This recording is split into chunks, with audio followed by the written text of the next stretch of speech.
Israeli leader Benjamin Netanyahu told the General Assembly on Friday his country is winning the war in the Middle East. He blamed Iran for raising the tensions. He also warned that there is no place for Iran and that the long arm of Israel cannot reach. And that is true of the entire Middle East, according to him.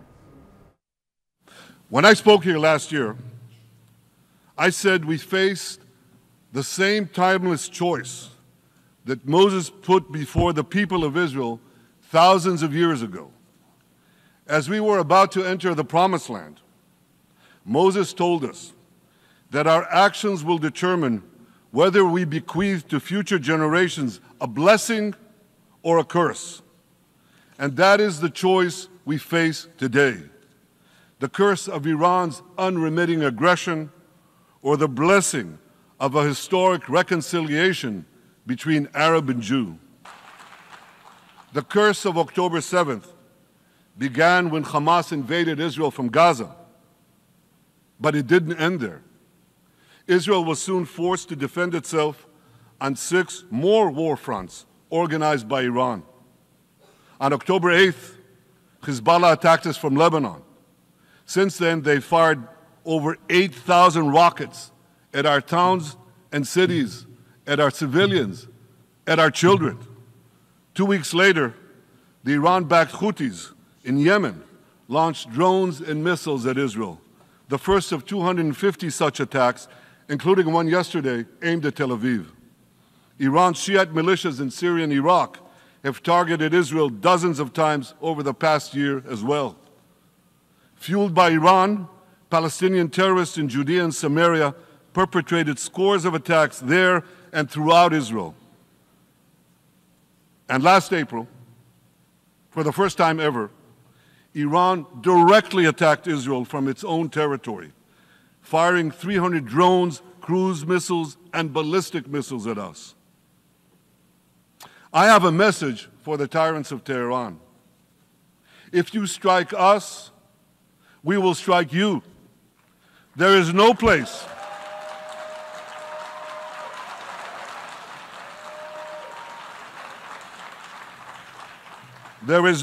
in Iran that the long arm of Israel cannot reach, and that's true of the entire Middle East. Far from being lambs led to the slaughter, Israel's soldiers have fought back with incredible courage and with heroic sacrifice. And I have another message for this assembly and for the world outside this hall. We are winning.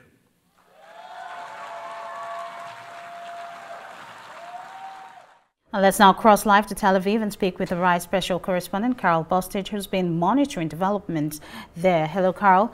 We are seeing Israel ramping up hostilities with Hezbollah in Lebanon. How have other countries, such as the U.S., Iran, and Russia, reacted to this latest strike on Beirut?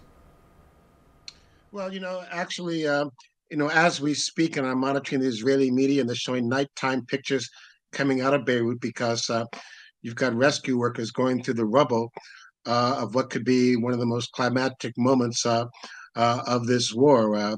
The Israelis saying that they were targeting the central command center for the Hezbollah military, where senior leaders of Hezbollah were meeting. And presumably among those leaders was, the head of Hezbollah himself, and that's Nasrallah, the Hezbollah leader.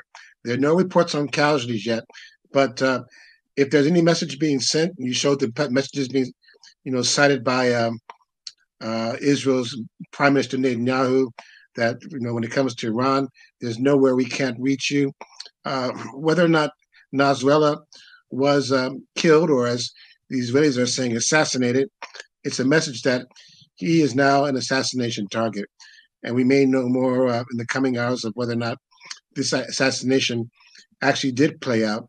And this is despite the fact that you've got countries, like the U.S. and France, claiming that Israel wasn't on board for a 3-week, 21-day ceasefire proposal to stop the fighting between Israel and Hezbollah, which had escalated. Keep in mind, this has been going on since October 8th, the day after the October 7th atrocities when Hamas entered Israel and slaughtered more than 1,200, taking back more than 250 hostages. And the next day, October 8th, is when Hezbollah, fired rockets into northern Israel in a sign of solidarity. That has not stopped, so much so that you have 60,000 Israelis living out of their homes for the past 11 months. And on the Lebanese side, about 90 Lebanese fleeing to other parts of the country, as many as 30,000 into Syria.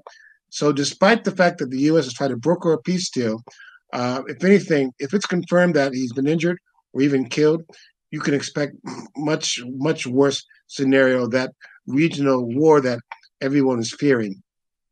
Which was has just led me to my other question. The next question I was just about to ask you was about if Israel can really afford an all-out war. But we've heard Benjamin Netanyahu saying that they're ready to even go extend to Iran if it comes to that. Tell us about that some more. Well, that's really what's interesting, because what the analysis is now showing that Israel is actually in a position to fight two wars on two fronts. In other words, despite the fact that it's been 11 months of war in Gaza, Israel's never fought a war this long, except if you go back to the War of Independence here in 1948. Usually the war is like 5 or 6 weeks long. They've gone through thousands and thousands of bombs and munitions, and yet they actually have been able to export some of their munitions to other countries. So, if anything, they actually are saying that we have enough munitions. For example, for today's attack, they used bombs, bunker type bombs. What that means is that the bunker bombs can be dropped, onto a location and then explode maybe 20, 30 meters below the location, then explode. That's what happened today. 4 buildings collapsed immediately, and they have enough of those bombs to sustain that. So that's really part of their planning, where they're saying we have enough bombs to attack from the air Beirut or Lebanon. This is the worst attack in Beirut since 2006. So this is part of their planning. It's the 5th airstrike in a week's time. So really the real bigger question is this: what does this mean for whether or not there will be a ground invasion into Lebanon? Because the goal of Israel, as they're saying now, after nearly a year, they want to make it safe enough in the north for those 60,000 people to return home. And tonight's operation is part of that message. So what are the hopes, what are the prospects of having a ceasefire or any form of peace talks between both parties? Well, that's really a very important question, because this really kind of all goes back to, Iran, quite honestly, because Iran, has sworn to, defeat, isolate, if not destroy Israel, no matter what, and it's done so through a complicated proxy system, where it uses proxies to fight its war, so that it can't claim, responsibility for it, calling it plausible deniability. Those proxies range from Syria, Iraq, Yemen, and of course, the most important proxy is Hezbollah. Hezbollah is the one that's been coordinating all the other minor proxies. And the thing about it is this: Iran is now, Hezbollah really is, through back channels, it's being reported that Iran is saying, Hezbollah is saying, why isn't Iran now attacking Israel? Why isn't it helping us out? And they have a new president right now. The Iran economy is just collapsing under the weight. They have like 700% inflation rate, and they want to get the sanctions lifted because of their nuclear program, and they don't want to intervene. So that's really what's going on there. Meanwhile, the Lebanese economy, they're also near collapse. 50% of the population now driven into poverty. The currency's been devalued by almost 98%. So really the problem is this: Israel wants Hezbollah to agree to ceasefire without linking it to the Gaza conflict. If Hezbollah agrees to a ceasefire on those terms, that would really seriously damage its credibility, because Hezbollah is supposed to be the defender of Hamas and Gaza and the Axis. And the problem is Nasrallah has started a war in the north. He's climbed that tree, but can't climb back down. And meanwhile, Israel is about to try to assassinate him. And that's the big question. If he is killed, then what next? What will Iran do?